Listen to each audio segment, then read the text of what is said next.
Yeah.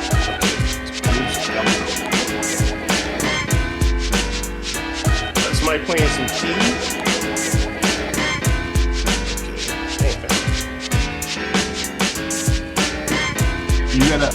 You gotta go into your settings on your computer. Yeah, I mean, I got it now. I hear you. Now you just said settings. Okay. I'm with you, baby. We here. Okay. We live and direct. What's going on? Hey. What's happening, family? Sorry to delay. Oh, no, ain't shit. We chilling, man. Look.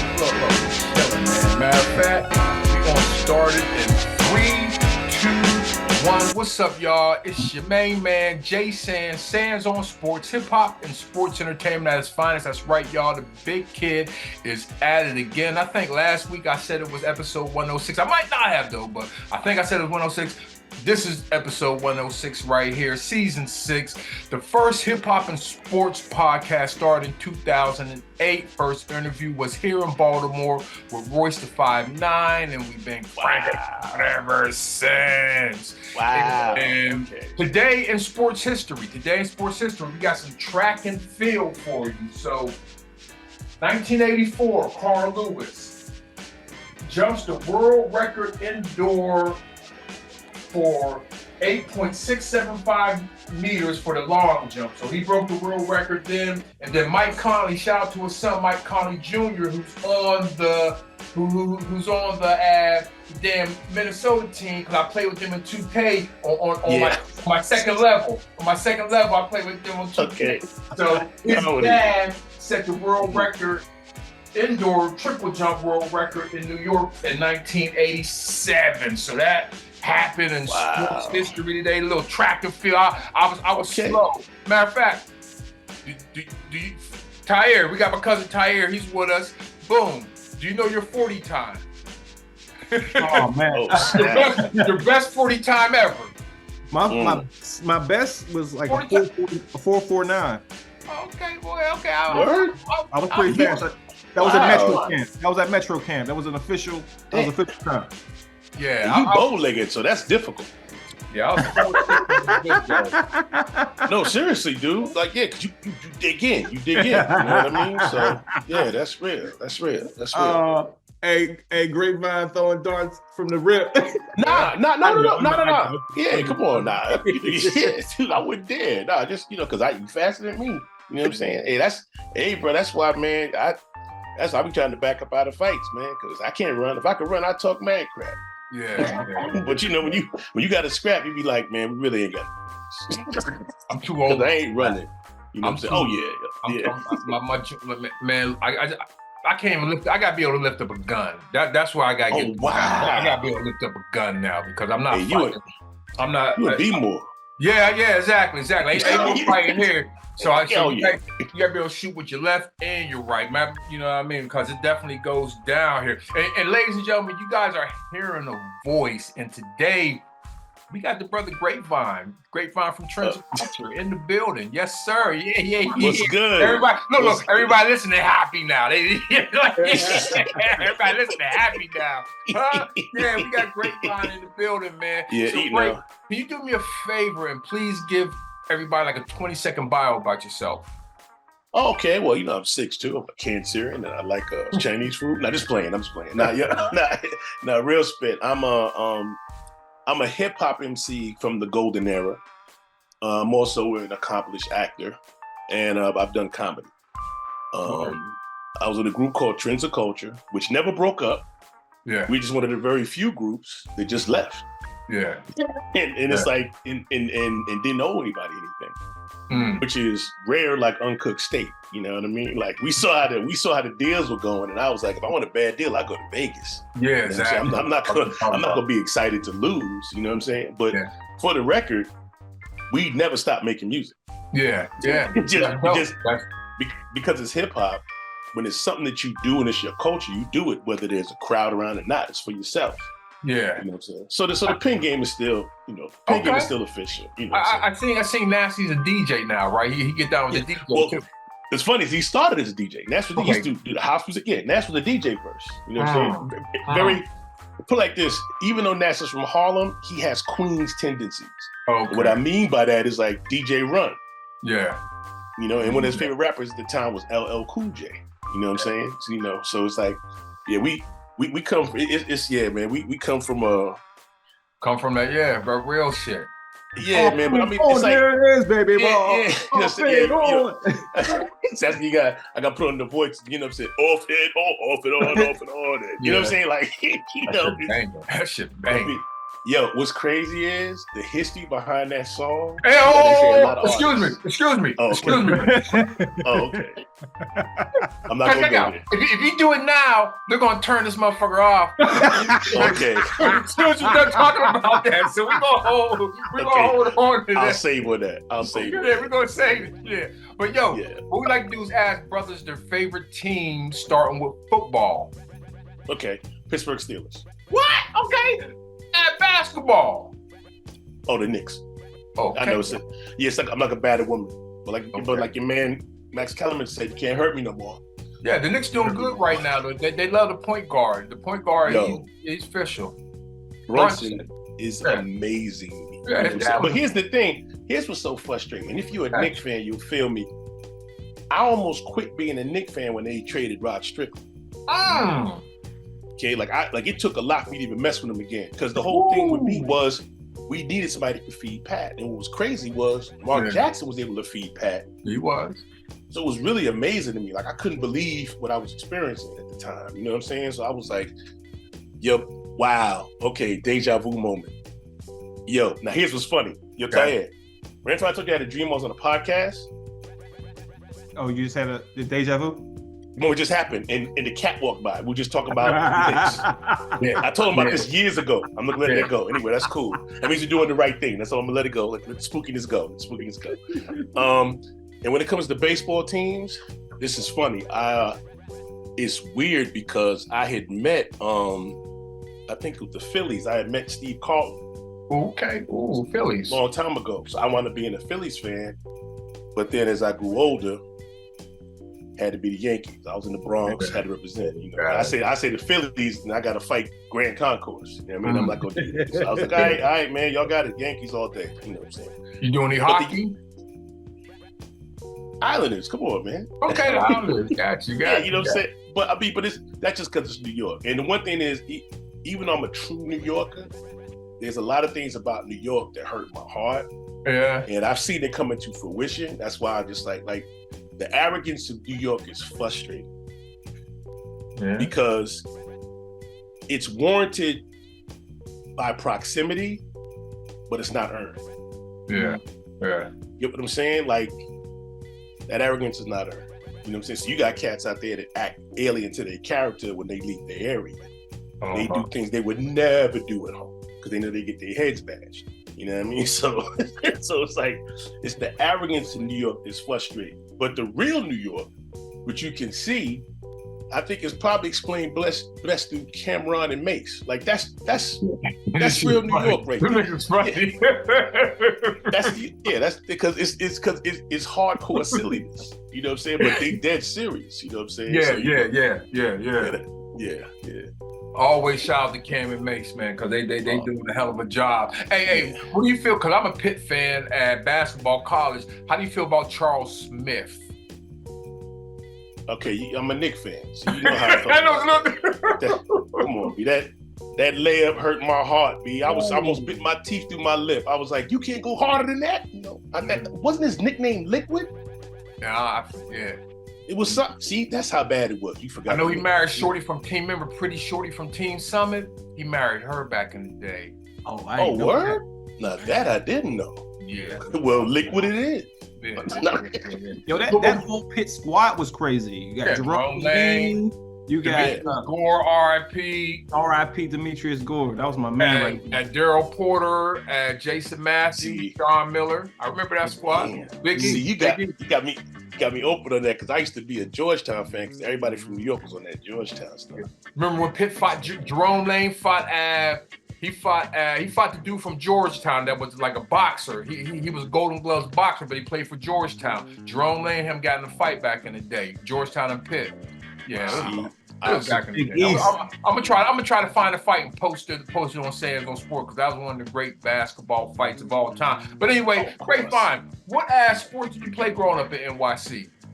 Okay, I was it is funny because my boys are gonna hear this and be like, "Yo, Ed, you were ridiculous."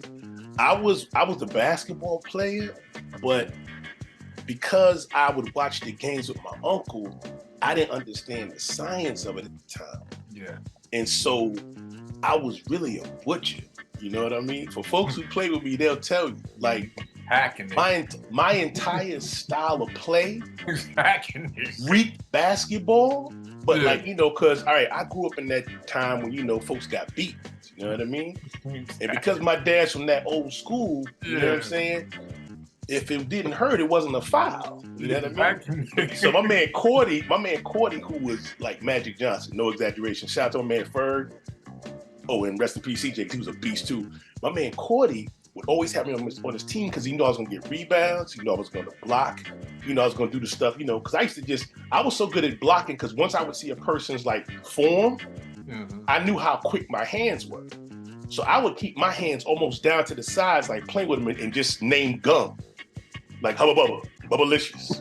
That's back then, he used to gum, you know what I mean? I used to kill him. Until my man Dion, my man Dion Manning, not the basketball, he's actually a chiropractor now. He was the one who shattered it because he's learned how to dunk. And I'll never forget, he's the first cat to ever dunk on me. And after that, I said, okay, I gotta get my game up. I was a power forward center, but here's why I said that story. Dudes would be hitting me trying to get the ball, and I wouldn't call. My man Cordy would be like, yo, Fordham, man, like, that's a foul. And he's like, he ain't say nothing. He's like, nah, B, nah, it's a foul. We calling for him, you know what I mean? Because I was like, if it didn't hurt, it don't count. You know what I mean? So, yeah, but my college basketball career was the comedy. Because me, my cousin Flex, I shout out to Flex Alexander, my roommate, Boynt, and that's a weird nickname for it, but I'm Ishmael Walker. Me, him, and two local dudes beat the team starting five. And we went to St. Aug. Well, actually, we didn't beat Boss Man. That was like one of the best point guards on our team. We actually played the majority of the team. We had won a full court game, and I couldn't believe it. I was like, yo, y'all are terrible. I suck. I mean, like, I really suck. And what I realized was, it wasn't that I sucked. It's just, I played in my game, so I didn't do, like, I always got picked because I didn't play out of my game. Like, I wasn't trying to score a whole bunch of things. I was just trying to get the ball, you know what I'm saying, and kick it out. Oakley type stuff. And my weird moment was, I played against some Bohemian dude named Sky, and he dunked on me too. You know what I'm saying? And I used to get mad because I could block dunks, but I couldn't dunk. And then my boy who could dunk was like, yo, Ed, man, grab the rim. So I went, I grabbed the rim. He was like, okay, man, in order to dunk, you got to be this high above the rim, man. And I was like, what? He's like, yeah, you a solid dude, man. He said, yeah, you could block a dunk, but you got to get this high. And then I saw him actually dunk, and he did off the vert. And that's when I was like, oh. Yeah. That's all right. Different type of bounce. Yeah, just unnatural, man. You know what I'm saying? Just like their bones were hollow. You know what I mean? But it was official.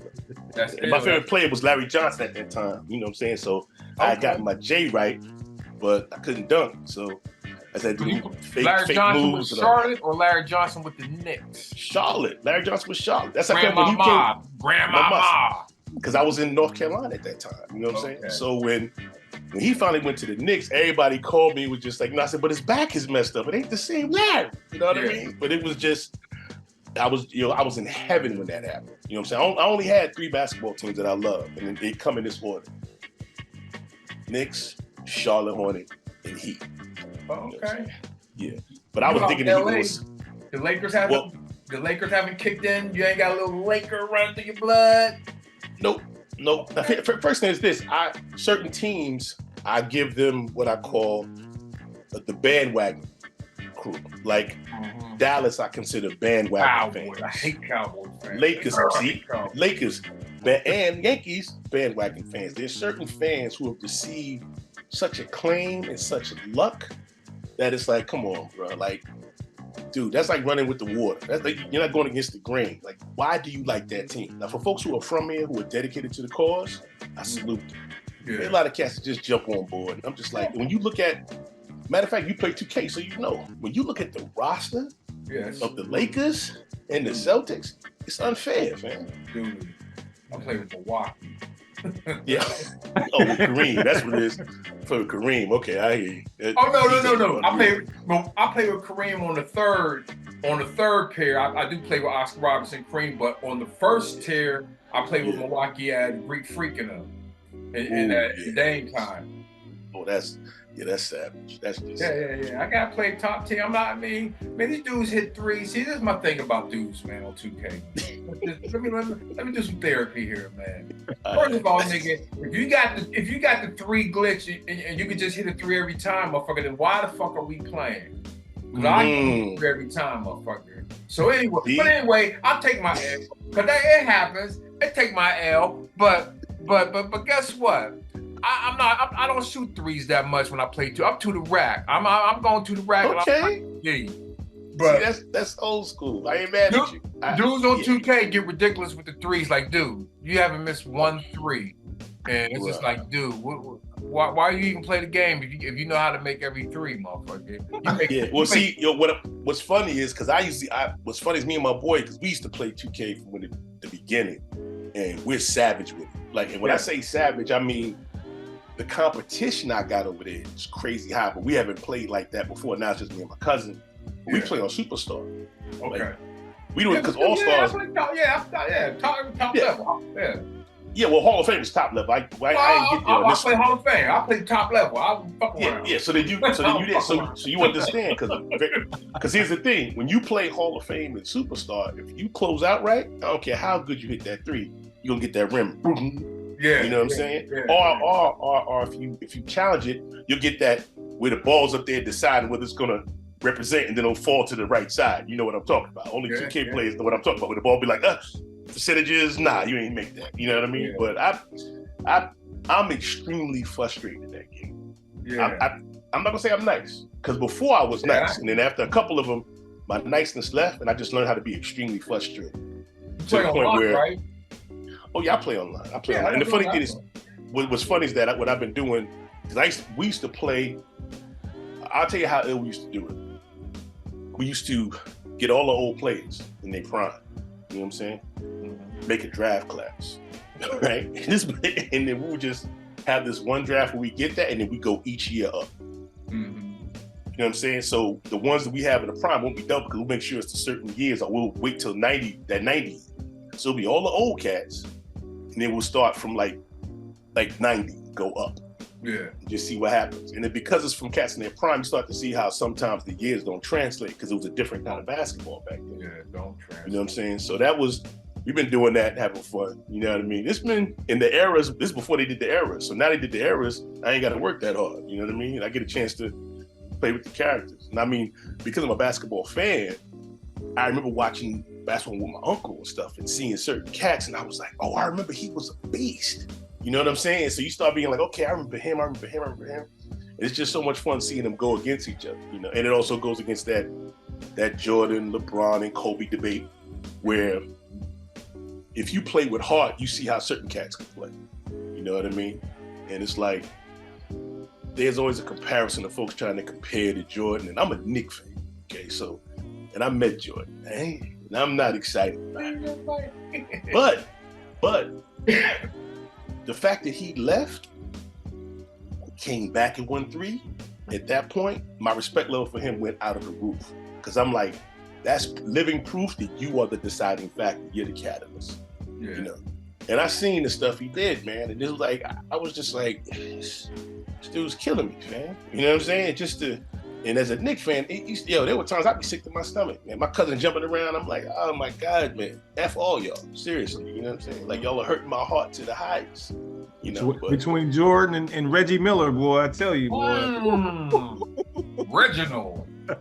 Yo, dog. Dudes wanted to grab Spike up like, yo, hush, my dude.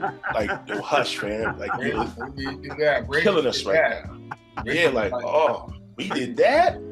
I was like, oh, put hands on him. You know what I mean? But, you know, it's just funny though, man, because I heard all kinds of crazy stuff that make me have to look at the Knicks in a different light. Like there were rumors that Pat didn't want another superstar. He wanted it to be him Yeah. and everybody behind him. And I'm like, well, then that's why we didn't win.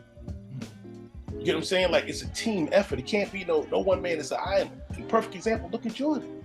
He needed Pitt. There was no mystery because he was up in there scoring 60 but losing. You know what I'm saying? It's like Jermaine Fife say, and Starks got ejected. Exactly. Like, come on, man. It's like, yeah, bro. Like I look at the teams now, man. I look at what they go through, the stuff that they do. Couldn't play ball like that. You get sat down doing some of the stuff these folks do now. Yeah. But at the same time, there's a high level of basketball. Like a lot of these old school dudes be like, because it's not as physical, they take it as the game being soft. But I'm like, bruh, dude, the average dude in the league now would be a beast back then. Because there wasn't ain't no just a sharpshooter or a defense. These cats are multifaceted. You got centers hitting threes. Hitting threes. Lopez. Yeah, come on. Porzingis. Like cats like to see the first thing back in the days, if there was a center that had passing ability, like Sabonis, he was rejoicing. You know what I'm saying? I remember when Vlade died, D-Block was getting love because he was able to, but that's because playing with Magic. You ain't gonna be around him and not some of that not rub off on you. You know what I mean? What you see now, these cats is killing it. Was Dirk the first one, the first 7-footer to be out behind the 3-point line consistently? Was it Dirk? I would have to say it was Dirk. Ralph Sampson had a mid-range, but not a 3. Yeah, Dirk was. Well, first thing, Kareem, I could count Kareem as that too, because that hook shot, I've seen him do the hook shot from the 3-point line.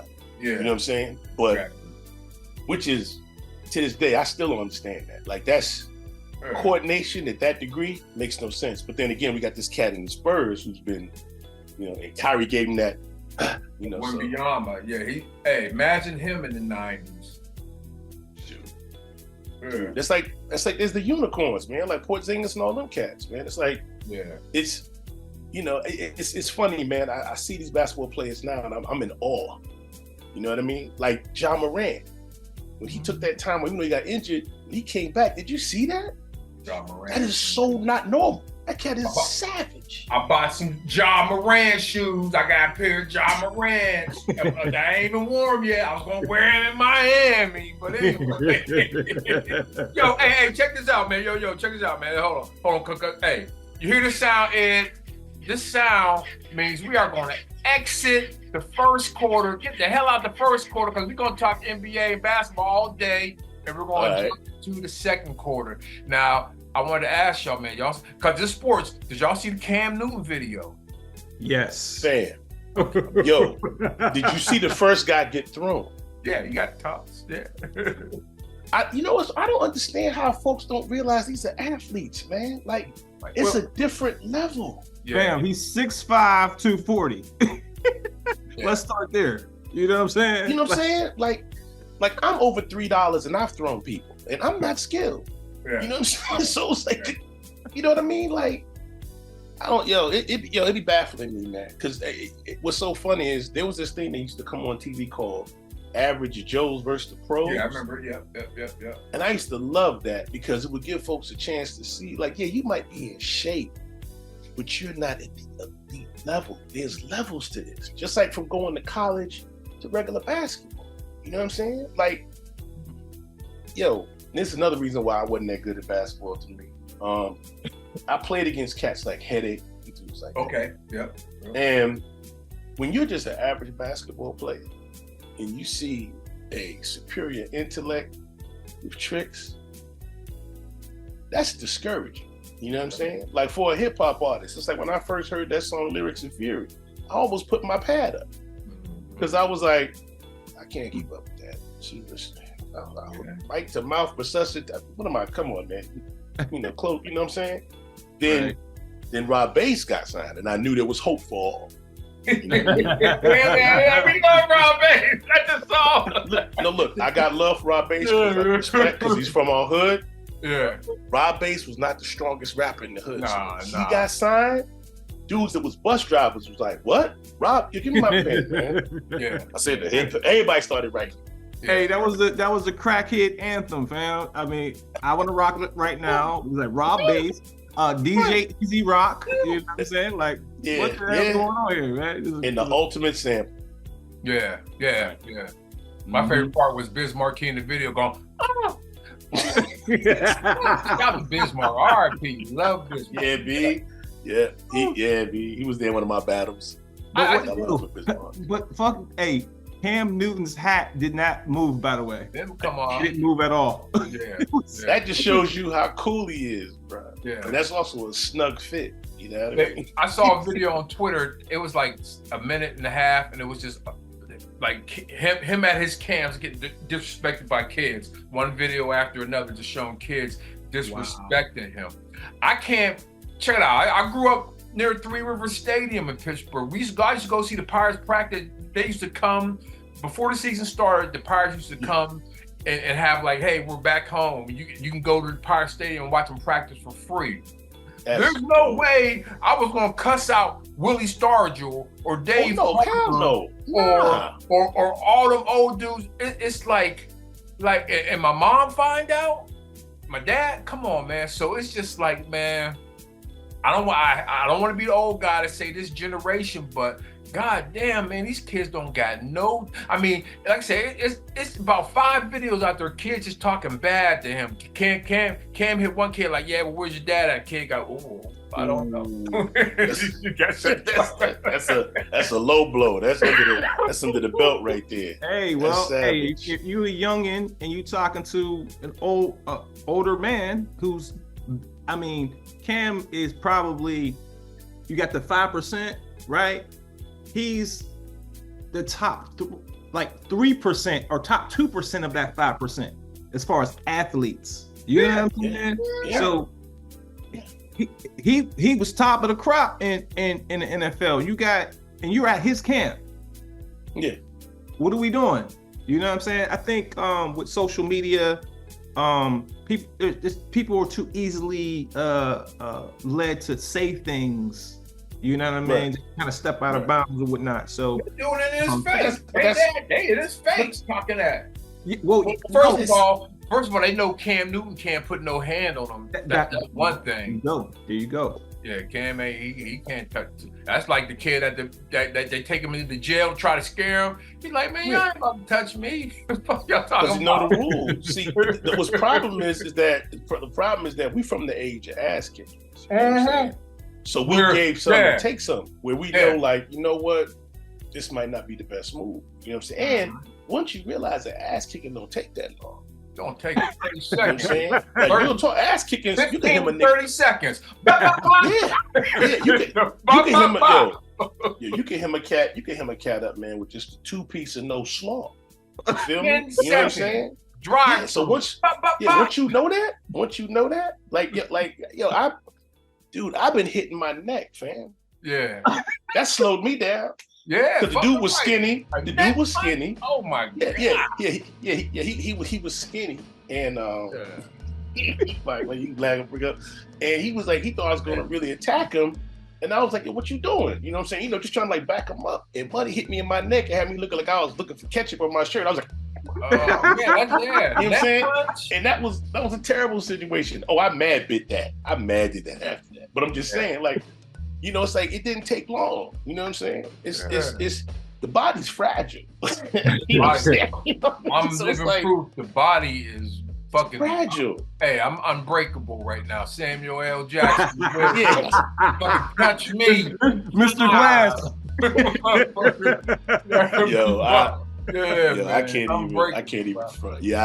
Yeah, I've been fortunate. I've been blessed. I've been hit by a car and only like chipped the bones. I'm blessed. Yeah, I've been hit by a car too. I survived at junior high. See, you know what I mean? See, we cut. That's what I'm saying. We cut from that club. These young cats get hit. I was dead.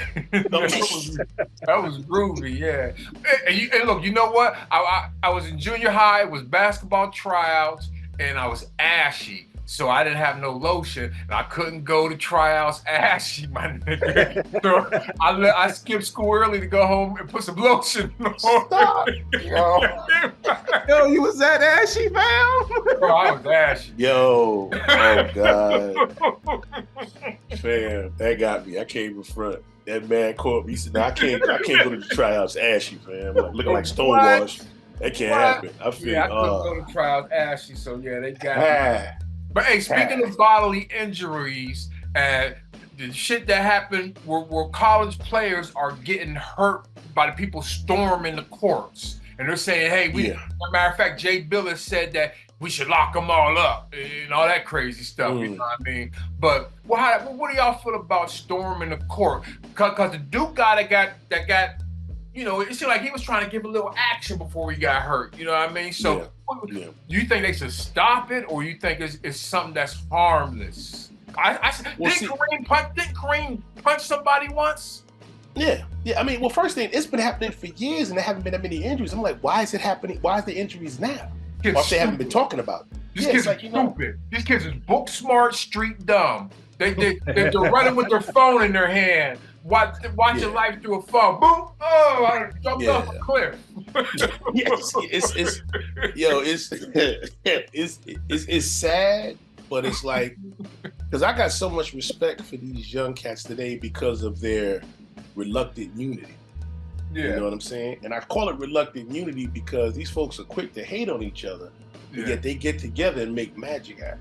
You know what I'm saying? And meanwhile, our generation love each other. We can't even cook breakfast together. You know what I'm saying? So you know what I mean? But it's like, because of the consequences they haven't received, right?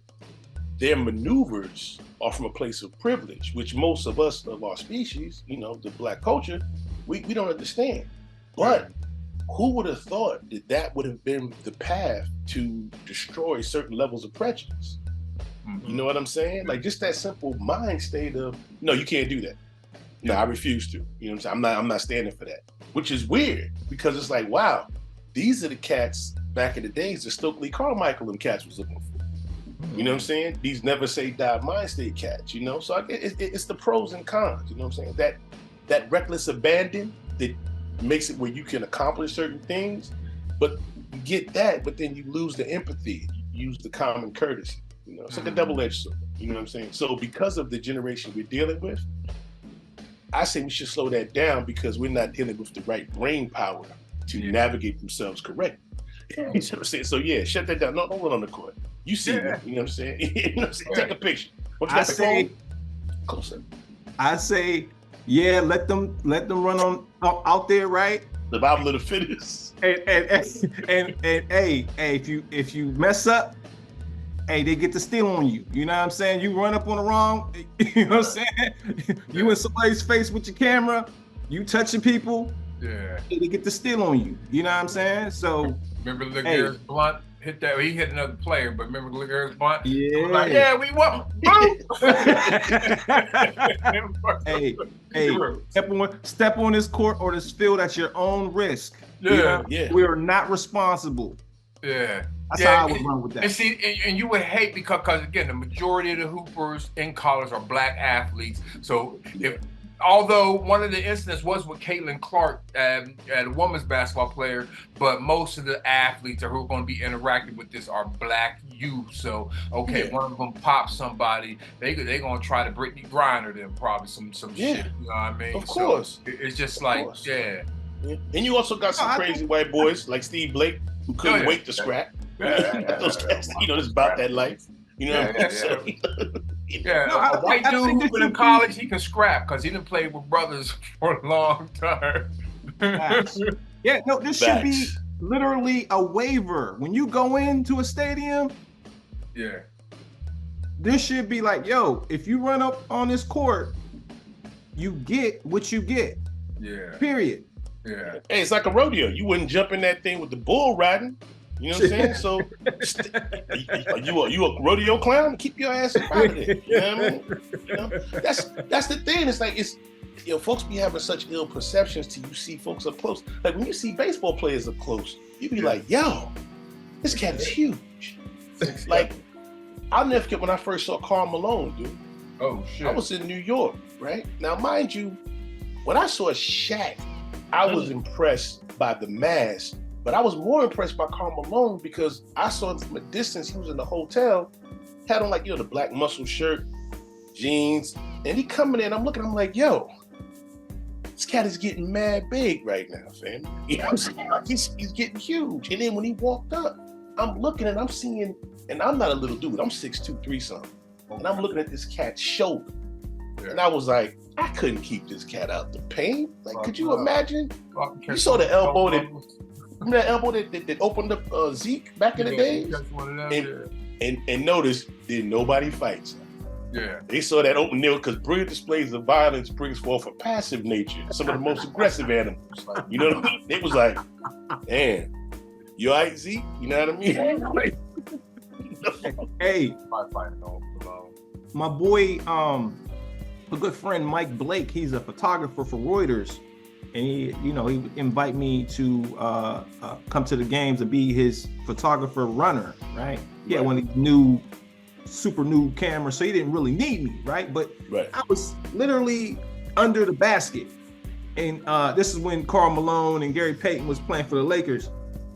Yo, this nigga came down the court, Karl Malone, put his shoulder, he fell out of bounds, he put his shoulder right into my chest. Oh my God. And I really had to think like, yo, I don't know if I want to be under here anymore. You know what I'm saying? like, yo, I was enjoying the game to that moment. It was tough breathing for the rest of that game. You know what I'm saying? Yo, I'll tell you a moment that freaked me out. And it's funny you brought that up. This is back when it was Ben Wallace and Chauncey Billups, and they were doing their thing. And I'll never forget, I had a chance to see your man LeBron walk up to Ben Wallace. And this is when I realized what folks was facing. They were the same size, bro. Yeah, exactly. And that freaked me out because I didn't realize how big LeBron was, but I know how big Ben Wallace was. Right. And I was like, yo, this dude is this fast and that agile at that size? Fam. Still. Dude, dig it. Like that's a special kind of uncomfortable. You know what I'm saying? Like, imagine taking a charge from that cat. Nope. Running that fast. Yeah, because the first thing, he's extremely agile.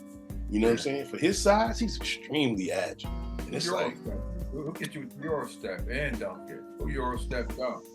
You know what I'm saying? And then that damn court vision he got, which I think Shumpert was saying something about the fact that he be saying the play loud in front of people. Yeah. Come on, that's disrespectful, man. You know what I'm saying? But the fact is, he knows the game like that. It's like Chester.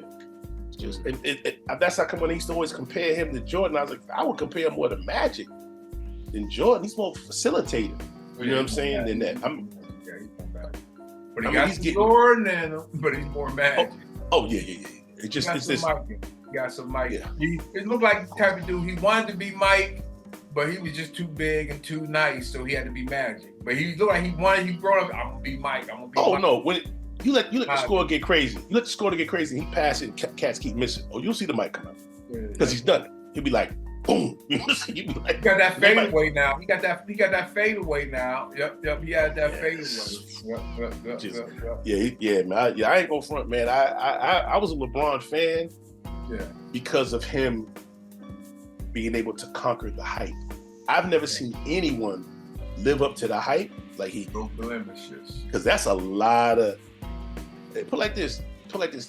He's one of the very few folks that came in, and his name changed as he evolved. Yeah. You know what I'm saying? He was the chosen one. Remember that? Yeah. He caught vision. Sports Illustrated. And started killing it and became King James. He's the king. And that's crazy. We ain't got no mug shot. I love that. No mug shot. Yeah, bro. He knows how to handle himself and stuff like that. And that's rare, like uncooked steak. You know, because you know how that goes. Going through some hard situations. Yeah. You know, probably with the old lady or something like that. You got to come on the court and try to keep your composure. Come on. Kobe did it when he rested in peace. Hey, you hear the sound? That means we are going out of the second quarter, going into halftime, sponsored by Rapify. And yeah, sponsored by Rapify, no doubt, man. And for halftime, we're gonna just talk just a little bit college hoops, because I'm in Baltimore this week. In Baltimore, they have the CIAA tournament, black colleges and whatnot. So it's gonna be crazy. Kid Capri, all the celebrities come through for parties and all that. So I'm gonna try to sneak in a couple of them, hopefully. But anyway, college hoops. So many damn teams, man. So I just follow the teams I have allegiance to. Pitt and the University of Cincinnati. They both were on today and they both lost. Tahir, it's on you. Wow. Hey, well, I was big hype. Like, yeah, when my bracket come, I'm gonna take, cause I do my bracket. I always put Pitt and Cincinnati far in my bracket, and then I say, never doing it again. Oh, shit. It's like quick in, quick out. Hey. Of course, Pitt, and you've already said they took that L. Because it's the 28th, so March Madness is like 2-3 days away, and it's just about to be on and popping. Hey, you do an ad bracket when it comes out? I used to back in the days, but I was on my teams used to get taken out quick because I was a St. John's fan and a Fresno State fan. You know what I'm saying? Just random stuff. Because my favorite college team was Georgetown for the longest. And it's because, New York, Pat Ewing, and because I used to play power forward and I would play center, I had love for the centers. You know what I'm saying? Like Mutombo and Mourning, which also helped it when I was talking about my team, which was the Charlotte Hornets and then Heat. Yeah. You know what I'm saying? It's like for some reason the teams that I love used to always mingle with each other in some form or fashion. You know what I'm saying? So when I think about college teams, that was the vibe I was on. And my cousin Rome was more into the college basketball than me because we were so much into getting that what's that NBA package, man? Yeah. Sucks your whole life away. Oh, my cousin had that package, man. My beard grew. I wasn't washing. You know what I mean? So it's not a good look. You know what I'm saying? But I mean, there's so many college teams now, man. It's killing it. You know what I mean? I've been really following the college like I used to. I'm behind. Yeah. So educate me. I'm ignorant to this. Bless me. What's going to happen? I'm not going to educate you too much because again, I'm not watching the damn game. But again, March Madness starts in 2-3 days. Once the conference tournaments start, I'm all in. I'm gonna watch the MEAC, of course. the MEAC. I'm gonna watch it. But the regular season, I don't even know who's number one for real. You know what I mean? So I don't know who's good. I think it ain't Duke. Let me see, man. Let me see. As you do that, shouts out to South Carolina State. You know what I'm saying? So I know it ain't Vermont. For some reason, Vermont can't. Vermont is not the number one team. Okay, wait a minute. Houston is number one in the country right now? That sounds crazy. Houston, Purdue, Connecticut, Tennessee, Marquette, Arizona, Kansas. Huskies, I expect. Yeah, the Huskies. Yeah, and Duke's number 10, UNC. Okay, but yeah, Houston's surprised. So those are the top 10. Well, hold on. What's up with the Tar Heels? What's going on? Are they even? Yeah, they're at the Tar Heels are number 9. Duke's number 10. Okay. Indiana State's number 8. Kansas. So there's a lot of familiar faces. Marquette, Arizona in the top 10. Tennessee. No, not too familiar, but the Tennessee been in there. But UConn, like I said, UConn's number 3, and Purdue has that big Frankenstein head motherfucker at center. Big head dude. But hey, he's gonna be a top pick. But yeah, they got he look like Frankenstein. It's funny. I gotta give a shout out to one of my close girlfriends, Essence. It's her. She knew I liked the Tar Heels. Okay. And she used to get mad. She'd be like, Carolina Blue is a feeling, it ain't a color. You know what I'm saying? And I was like, damn. Yeah. But she's a Duke fan. So I was like, yeah, okay. I said, you go to church and you like in the devil. All right, I roll with you. You know what I'm saying? Touche type stuff. You know what I mean? I ain't never liked Duke, and I ain't never liked black players' haircuts at Duke. I used to hate it. I used to hate that. But anyway, we're going out of halftime, going in the third quarter. Now, Ed, you're a part of a group called Trends of Culture. Yeah. Trends of Culture.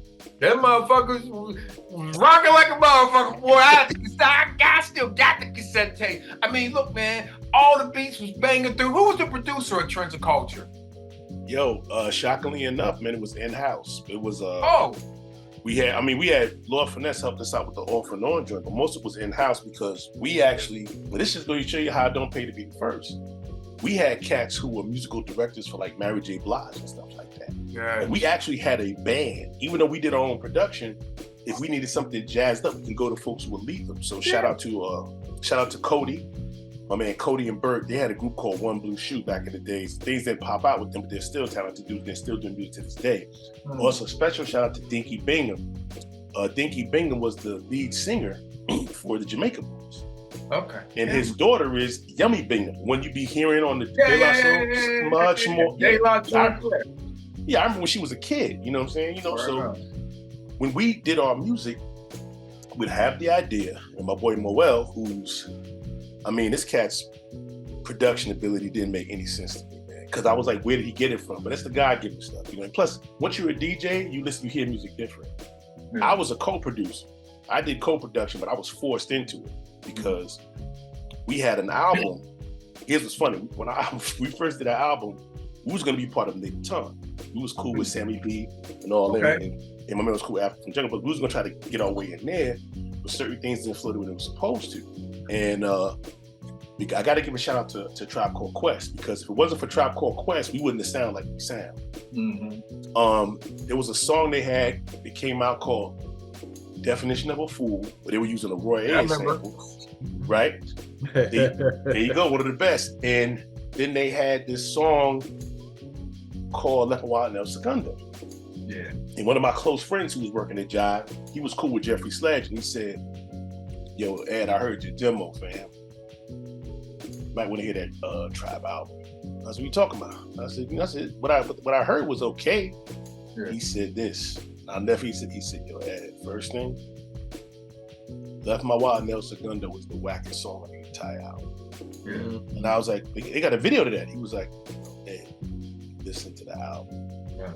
And when I heard the album, we scrapped 8 of our songs off the top because our vibe was too close. And I was like, I rhyme different than that. That's not happening. Even though I got mad respect for them, like I love them cats. It was just like, no, that's not happening. Meanwhile, we in the studio with Calliope when De La was doing De La's Dead and Brandon, we was in the same area. Yeah. Our vibes were different. You know what I'm saying? And so we went back to the lab, and that's when I had to start producing. And my boy Nasty, he was working with a guy named Cook Gonzalez at Warner Brothers. You know what I'm saying? So we had gotten him aboard. So then it was the mixture of us all together, man. And I can't front, the album was a litmus test for the industry. Yeah. That's how come when we did the first album, our singles were carefully picked to taste the temperature of what's going on out there. And what we thought, because we always in the industry beforehand, either doing promotion, stuff like that. What we thought it was what it was. So you talk that truth and the light go out. You know what I mean? But it's all good. It's all good. We got power. Ain't nothing stopping. We good over here. You know what I mean? But it was just it was a trying time. And one of the problems we had was how the music was coming out. Yeah. Like we said, okay, we're gonna put out this freestyle, see what happens. Folks loved it. So then we put out, something about girls, because that always gonna sell. And folks loved it with number 1. Then we put out our conscious cut. Got the least amount of promotion. And we had a remix with Method Man and Tretch. This is when they first came out. This was like back, because we knew Tretch from back then and Method. Got the least amount of promotion, because that was gonna be the remix for the album on Who Got My Bag. And what it showed me was, it's not coincidence. We're a Motown, for crap. We're in a major label. Yeah. Come on. So that was a harsh awakening for us, but we accepted it for what it was and moved forward. Yeah. Off and on. Yeah, that should live forever right there. That shit, man. Look, motherfuckers, that shit come on, motherfuckers start tying up their Timbs. Shit, nigga, we about to get it. Yo, it's crazy because as a lyricist, it was like a punch in the stomach. Because Off and On was a freestyle, like it never touched paper. Yeah. And it happened because my man Tone was like, yo, we was doing because we used to always just do freestyle battles, but I'll do four bars, a man do 4 bars, we go back and forth. And what made it crazy was, hold on for a minute. We good? Oh, not you. I'm in the hood, so I always got to keep my eye on. Yeah, right.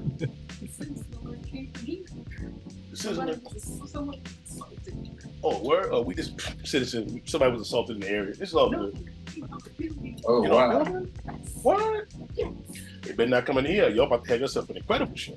Yeah, shit. 811-311-911. Oh, yeah. Numbers. Hey, man, like I said before, ass kickers don't take that long enough. Yeah. Still hood. Still Oh, hood. shit. Yeah. Hardcore boxing, motherfucker. Oh, 150, you know what I'm saying? Big up to Brownsville in Brooklyn. But what happened was we were doing a flow, and my boy Moel was like, "Yo, can you do that flow again?" And I was like, "Yeah, everybody who rhymes does that flow, bro. Like, once you mess up the rhyme, you gotta keep up with it. So that's when the flow be off. So it was almost like running while trying to trip, literally. So I said, okay. I said, well, I'll try it. And it was very Kaiser Soze. You know what I'm saying? It was very like that movie when the guy was looking around and figuring out, you know what I'm saying, the stuff in the room. So when I was rhyming, I was talking about stuff that was around my immediate. You could hear me get stuck and get out of it. Yeah, that fit. flow. That can fit. we? Can we? Offbeat. This? Hey, shout out to EPMD, man, cause them niggas had the offbeat style. I remember them first niggas that was talking about rap offbeat style. So I know, again, y'all. And we didn't create that. But they tried to give us credit for that. And I was like, we'll battle you for it. We didn't create that style. That's like saying Madonna created Vogue. Yeah. All the real hip hop MCs knew how to do that. So, Speaking of creating, who actually came up with the name Trends of Culture? One, and two, can you mention who the original members of Trends of Culture? Okay. Right, that's funny. Okay. First thing, all right, our crew was like, we was deep. There was like about 9 or 10 of us. And we went through different names, Tour de Force, Soul Sanctum. We had all kinds of stuff. But what happened was my cousin Flex used to spit. Okay. And he actually is the one that came up with the name, Trends of Culture. And we basically flowed off that. But during that time, all kinds of stuff happened. He was doing his thing. So I was like, okay. But it worked good. Yeah. And it was a weird name because all our names was weird. We had to pick up something different because we had to switch it for what was going on. You know what I'm saying? That's how come. And my influence of my name came from rest in peace, Dave from De La Soul. You know, because his name was Truger, which was like yogurt backwards. Okay. Not saying, you know, I'm a big dude, don't make a food is my name, but my whole thing was I wanted to do something creative. You know what I'm saying? I said, because I knew I was nice, but I didn't want the name everybody else had. So I said, I'm gonna pick. I said, due to the fact that the way I would rhyme, folks who didn't like hip hop did like the way I rhyme. So I said, okay, you know what? I'm gonna name I'm gonna, since you hear something from the Grapevine that's twisted, I'll be your audio tour guide. I'll help you clarify it out. So I'll be the Grapevine. And that was the concept behind it. Meanwhile, MOL stands for, back when acronyms was all big, Music of Life, Modifying Oral Lingo by Putting Melody Over Lyrics. That's what MOL stood for. So that was his thing. And Nasty was just a crotch rip. Yeah.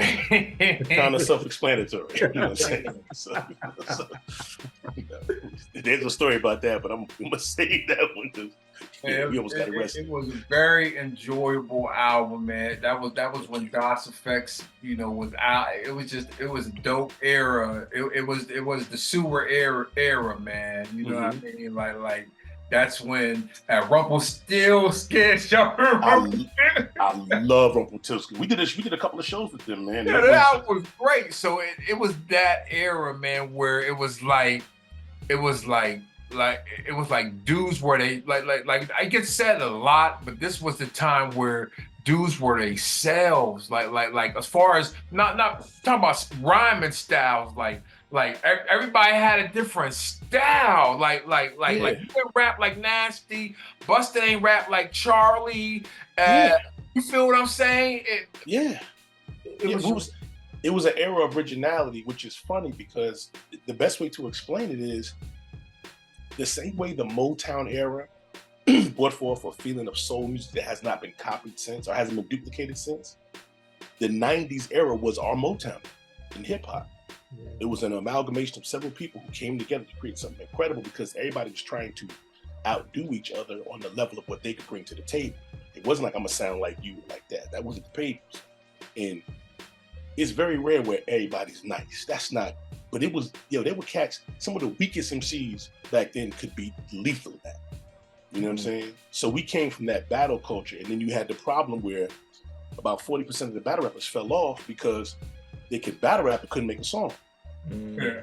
So you had cats who were lethal as a lyricist, but they make a song and you'd be like, I'm going to sleep on this cat. So I'm like, what the hell? Like, why was Ram over there? You know what I'm saying? Stuff like that. Freestylers. Now, man, how do you feel about battle rap with no beats? I hate it, but how do you feel about it?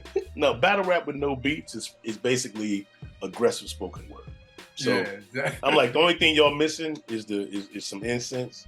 Yeah. Y'all just gotta, it's aggressive spoken word. Yeah, get that Badu incense. Yeah. You know what I'm saying? You know what I'm saying? It's, but I mean, see, the thing with me is that, like, I've always, and this is just me being in particular, I'm not dissing their stuff, but it's like, I've always been a fan of the real.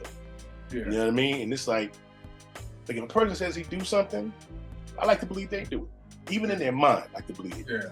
So when somebody's saying they killing mad people, I'm like, you be arrested. Like, stop.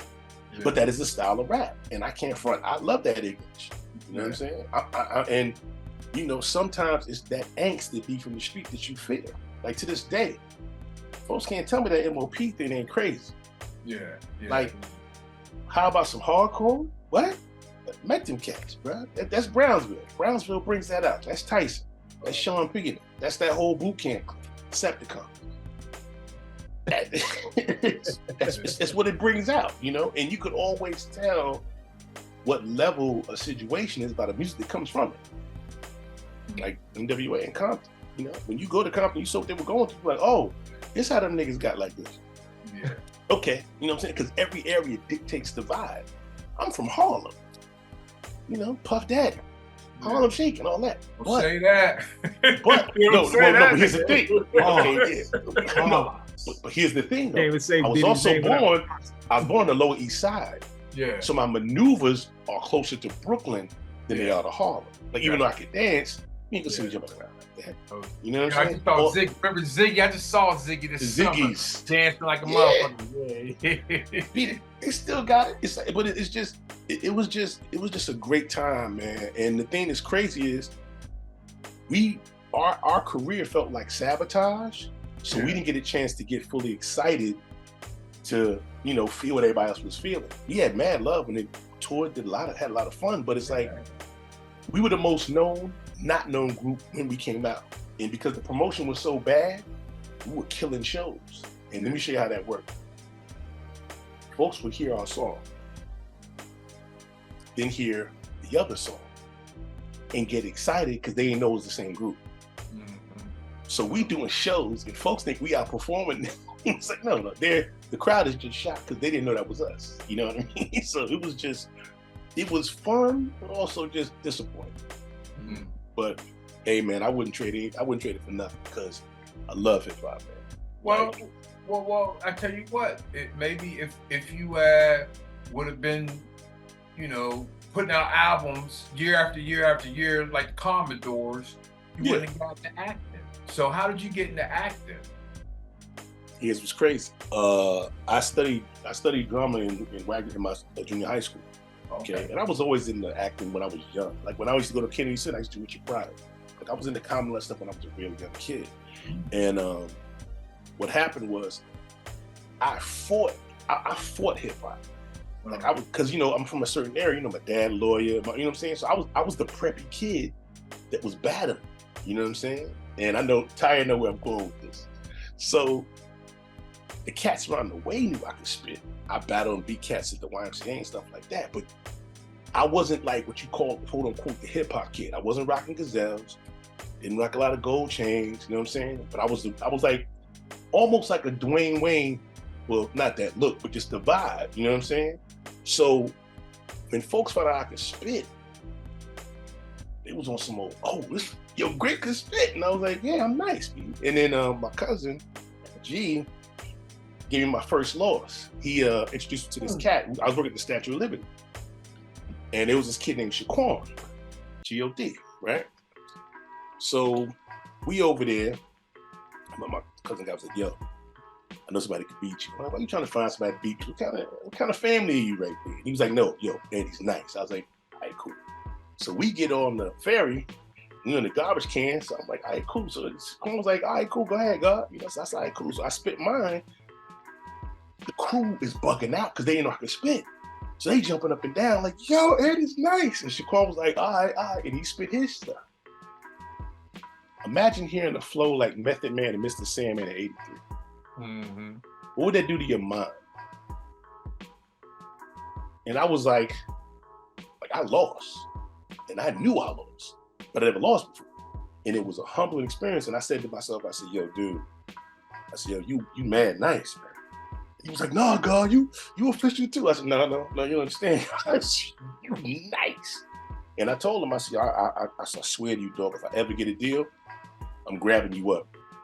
We get signed around the same time. So we wound up doing a couple of shows together. Met Raekwon and all the other cats. I knew you God from back in the days. We used to all work together. You God and Left. So that was the vibe. But then to see everybody excel and go through all that. My ex looked out for him because she worked at Def Jam. You know what I'm saying? So it was a good, cool family vibe. You know what I mean? But that whole situation was just beautiful. I mean, but crazy? You do hip hop, so you know how that goes. You got Flex, you got Grape, and you got Meth working at Statue of Liberty. That's crazy. That's crazy. Hey man, you gotta love America for that. You know what I mean? That's about it. But you're a fellow MC. You know how it goes. Yeah, I know how it goes. It never leaves your heart. Yeah. But what was your first? Because I saw you on TV before. I can't name the show, but I've seen you on TV before. So what was your first television appearance? Oh my God. Well, the Lost in Emotion video with Lisa. I was an extra in that, but I'm talking about like comedy, like sitcom shit. Oh, actually, my first television it was on my cousin's show, 101. Okay, got you. Yeah. I did other stuff, comical and all that stuff, But hey, look, check it out. 101 be on like a motherfucker. I got the Fire Stick with all the channels. Yeah. 101 on about 3 of them channels. Oh yeah, dog. Yeah, we had fun on that, and then there was a spinoff and we did cuts. You know what I'm saying? Mm-hmm. And which was funny because for folks who know, like I'll give you another example. I went to junior high school with Carl Payne. Okay. Cockroach. Yeah. And it was a weird moment because when I saw him in LA, like he even wrote on my yearbook, I better see you in the comedy clubs with Eddie Murphy, because he knew how silly I was at the time. Mm-hmm. And I'll never forget, man, when I saw him out here, we was chilling and all that, and he was giving me that look like, and I was like, what's wrong? He's like, yo, come here. He's like, hey, what you doing rapping? You know what you should be doing, right? And I was like, can't you just be happy I'm out here, family? And he was like, but it was funny because it was almost like a big brother scolding a little brother. We were at the same age, but it was just so crazy because he was like, I know what you can do. What are you doing? So it was like little things like that. Let me know. I said, all right, let me do what I'm supposed to be doing. You know what I'm saying? But I could do both. That's the beauty of it. Also, what's crazy is Trends has 3 albums. Mm-hmm. Like when Valley of the Skins came out, our second album was done. Mm-hmm. You see what I'm saying? And then after that, a couple of years later, we did 2 years later, we did an independent joint. They got a write-up in the Source. And then we did another album after I came back, after I did Cuts, we did another album. Mm-hmm. And it was produced by Jesse West from Third Eye. Okay. Yeah. But it's like the fact is, it's like if you don't have a mechanism, what's it for?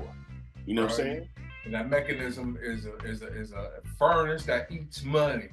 You just gotta throwing logs of money into that furnace, and the record game gonna love you. Oh, it's amazing! Did you hear him rhyme? Oh, he sounded raw, man. It's the greatest song I ever heard in my life. Yeah, and that's how it goes. You know what I'm saying? And it's just. And if anybody who doesn't know what a mechanism is, I'll give you an example of the power of a mechanism is. This for folk, not us, because we know. There's Britney Spears and there's Christina Aguilera. We all know who the better singer is. Okay, they both had the same path. But Britney Spears was big, not because of talent. That's that mechanism. The mechanism is serious. You know what I'm saying? And I've seen how the mechanism works. So once I saw how the mechanism works, I was like, until I get myself in a position close to that. And here's what's crazy: I've had a chance to see the mechanism fade and become itself in computers, in the web, and I didn't know that. So me experiencing that is a beautiful feeling. You know what I'm saying? So that's why I have more fun not checking it out. That's just me just throwing it out there. But go ahead. That's dope, man. That's dope, man. Well, hey, check this out, man. You're about to hear the sound. That means we are going out the third quarter, and we are going to the fourth quarter. Throwing up my four for the fourth quarter. And to start the fourth quarter off, my brother, I want to talk about legacy. The reason I want to talk about legacy is because I've been watching the Wendy Williams documentary on Lifetime. Boom. Heartbreak. It's showing how she has no control over her. Like for artists, your outro, I say this about songs as well, because people only listen to the first 30 seconds of a song. I'm like, dude, you're missing some of the outros on songs are some of the best music you ever heard, the outro of a song. So anyway, the outro of one's career may not be at the heights of the peak of their career, but just as important how you're going out, the legacy you're leaving. And it's a shame that, Wendy Williams is basically, you can tell that she's on her last leg of whatever journey she's on. And it's the fact that this is her legacy going out, you know what I mean? And how important is your legacy and your outro on how people remember you going out? Well, it's funny that you even said that. There was a question that a young lady asked me, and when I asked the question of other people, it kind of helps you fit where you stand. It gives you it's like almost like a code word of a code question to get to where you're going. It was a statement that said, if you had to if there was a movie or a book about your life, what would the title be? And my answer was Public Displays versus Private Victories, and the winner is the question.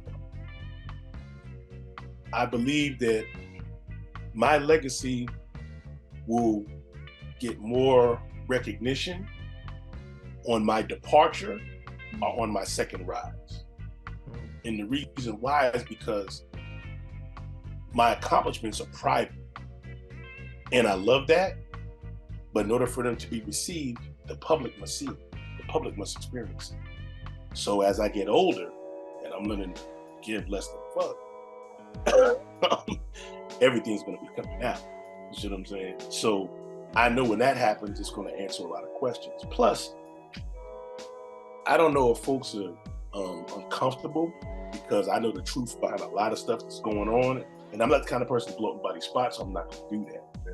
But it's like, when you have the keys to a lot of skeletons, I think sometimes folks don't want you to blow up just because you're that person that reminds them of those hard times and things of that nature.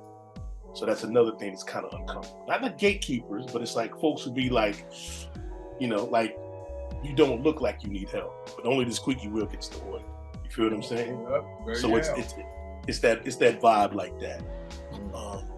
But I mean, at the end of the day, I mean, I can honestly say my legacy will be my hidden accomplishments coming forward. Mm-hmm. Gotcha. There's a lot of them coming, so there's a lot that already happened. So that's dope. That's dope. And this is just black man conversation now. This is for all black men, not nobody specific. This is for black men.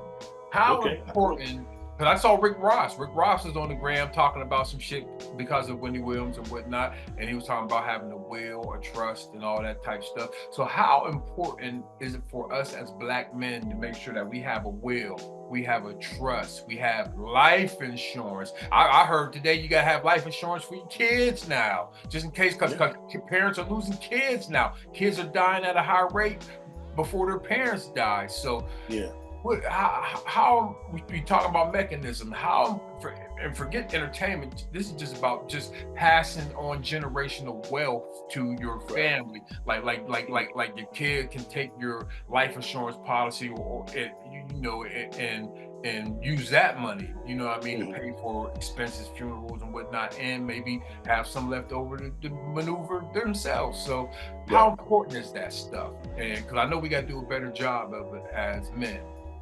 Taking care of those responsibilities. All right, that's a good question. Well, in a capitalistic society, the whole objective is to obtain as much capital as possible. But here's where the discrepancy lies. The language of money is about as mysterious as our culture. It's not spoken about, it's not shared. So if you are not privy to certain information and you do not know how the money you have works for itself, and once you understand the current of currency of how it could fund everything, then you're left with a savage disadvantage. So as much as I would say it's great to have that and do that, set up the grants, set up the funding, set up the mutual bonds and all that, me saying that is almost as redundant as us black folks saying we got to work together. Yeah. Feel what I'm saying? It's because in order to deal with the element of money, one must know what it is. Yeah. And I've been on this earth several times. As for when it comes to concepts and seeing things, I've been able to see a lot of things, and I am still ignorant to several facets regarding money, and I'm really good with money. So it's like I'm realizing now from being around folks who are quite wealthy, but aren't that bright. Yeah. And I'm not alone with this. We've probably all seen that. Yeah. What it is that they know the language. So as for the importance of it, I would say this. A bill gets paid. Pay for your rent. Everything that you do has to deal with this money. So when you hear folks say certain lines to throw you off the game, like, money is the root of all evil, or the cause of that, think about who's saying that. How come rich folks ain't saying it? It's like, come on, this is a language that must be understood, and you have to be fluent with it. So get your Rosetta Stone on and learn the language of money and learn how it works. Because once you understand how that works, you will then be able to maneuver your way of receiving capital and then be able to benefit off capitalism instead of suffering by it. Yeah, and it's evolved from like cash to now, like Tahir, I saw you post today about better get some Bitcoin, nigga. What you talking about? Better go ahead and buy some. I got some. Serious. Yo, I mean, it's like, it's crazy, but it's like we're in a time right now, and it's funny because I've seen this happen 2 times. The first time I saw it happen, it was with I could say music, with Napster and all that. Yeah. I saw how I went to the MP3 thing and how that was going down. Then the other time, it was between the period of video games and computers, and how you saw Apple, and you're at the forefront of something big happening. And right about now, there's the AI situation, and the only way I could describe this situation is AI tends to be an entity that allows the work to be done at a high level that us humans have the ability to do, but we're not able to do it as fast. So if time is money, and there's a system that can erase the time and you can use it to your advantage, there's money there. So my Scooby-Doo mind has been trying to find out the mystery of this and figure out how to use it to my advantage, because I don't want to miss out on this cash cow. There's a lot of money coming. And also, we just had a pandemic. We're about to figure out, anytime there's chaos, there's money around.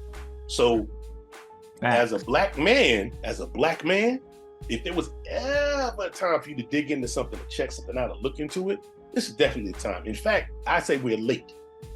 I say we should have did it yesterday. That's how bad. Yes. To answer the question here, yes, you need a will, regardless of what you have. Even if you don't have any insurance, anything like that. You need a point of attorney, you need a will, you know what I mean? If there's some homes involved, you know, a trust, you know, only a trust if that person don't owe a bunch of people credit cards and stuff like that.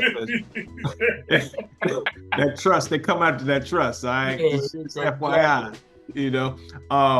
So yeah, yes on that, but I also co-sign on what you're saying about you know, what's happening now. You know, you had the Industrial Revolution, now you got the digital revolution, and all this stuff is smacking us at the same time. You know, you got fear, you got war, you got inflation, but at the same time, you got AI being introduced. And there's this platform called Sora that Open AI is Microsoft's project. Man, yo, these joints look like you and us, just like the pix is no pixelation, nothing. It just looks absolutely real. And this AI is learning every day. So you want to expose yourself, you want to invest in you know, you got you got Microsoft, you got a lot of these crypto platforms, you got Pocket Network, who's, you know, they actually have the what they call DPIN. They're actually, the data that comes in and out of these platforms will go through Pocket Network. You know what I'm saying? So you want to get you get in on this crypto stuff. People think it's just money, but this is like investing in companies pre-IPO. You know what I'm saying? Like on the stock market, we don't get hit up until there's an IPO. You know what I'm saying? A public initial public offering. But in the crypto world, you got all these companies that are about to kick the asses of these Fortune 500 companies, but you can get in pre-IPO. You know, and the best way to explain that for folks who don't know, excuse me, not to cut you off, but the best way to explain that is for all the folks who remember when Apple was just that little green screen on an old computer. Yeah, imagine being able to imagine going back in time and buying the shares of Apple, how much money you would have right now. That's all I'm gonna say. I knew where that damn garage was at. I would have been not. Motherfucker, I got $15. Or Amazon. Imagine that. Because I remember Amazon just selling books. Yeah. Mm-hmm. So it's like just the fact that we are at that point of a shift, and everybody feels the shift. That's why they're uneasy, because change is uncomfortable. But at the end of it, change is always a good thing. Always, because if you make it through it, that's the hurt. I'm learning that. I don't know that. I'm learning that still. I'm still a neophyte when it comes to those kind of maneuvers, but I'm getting it. You know what I mean? So FYI, this is not investment advice. Right? This ain't earn your leisure pocket. No doubt. Well, hey, you hear the sound? That means we are going out of the fourth quarter. That means the game's over, man. The game is over. My man Grapevine held it down. Like I said, man, trends. Honored to play, bro. Goddamn, baby. We got Trends of Culture on the show, man. Now, the last podcast, I was talking about how I was going to Miami on a golf trip. But what had happened, my frat brother, Phil's father died the day before, so we canceled the trip. So I just want to send an RIP to my man Phil Sanders' dad and his family, and condolences, and just hope they have, just praying for strength for his family. And also one more thing before we go, big up to the NYPD, because they or whoever got JMJ's killers, and guess what? It's somebody he knew, his godson and one of his homeboys. You know what I mean? Like what else? Man, like y'all want to kill JM? So yeah, man. That again, for J Master J's family. Matter of fact, I even follow his son on Facebook and busted. I met both his other sons too, TJ and I forget the other one, because they was on tour with Ferg. Boom. So yeah, man. It's just good for J Master J's family that they come to some conclusion to this horrific event that has just been troubling hip hop for years. But yeah, I'm out, man. What you got, Tahir? Yeah, I just want to send my condolences to an old co-worker from mp3.com, Tiffany Barsotti. She had an amazing spirit, and I want to just send prayers, blessings, and strength to her family and friends. Also, invest, people. Invest. Do your due diligence. Don't be scared of Bitcoin, Ethereum, any of this blockchain tech. Look into NFTs, because the environment, this AI environment, is creating an environment where you're going to have to use these tools as creatives. So do your due diligence. Yeah. All I got. Take us home, baby. Yeah, I just give a shout out to Tahir doing this thing, my man doing this thing. I'm loving this whole platform, and also shout out to the Bruckner family, because I lost my guy brother a while ago. And just much love and respect over there for hoping everything gets better. Big up to the whole crew, Chale, Sabratha, Roby, and Ms. Bruckner. Love you, Sandra. And just big up to my moms and the family, man. Hoping everybody's doing good, Oh, and shout out to my older sister, Fran, who's she's the one that got 13 kids. Ooh. Wow. Yeah. Oh, every sperm is sacred. Same dude. Not even no wild style. Just Yeah. Real talk. Yeah. Hey. So much love to the family and all that. Absolutely. That's about it. Oh, man. Well, hey, check us out. This was a wonderful episode. And I'm Jay Sands. That's Tahir Jahi. That's Grapevine. This Sands on Sports. And we out of here, y'all. Peace. All right, yo. Hey.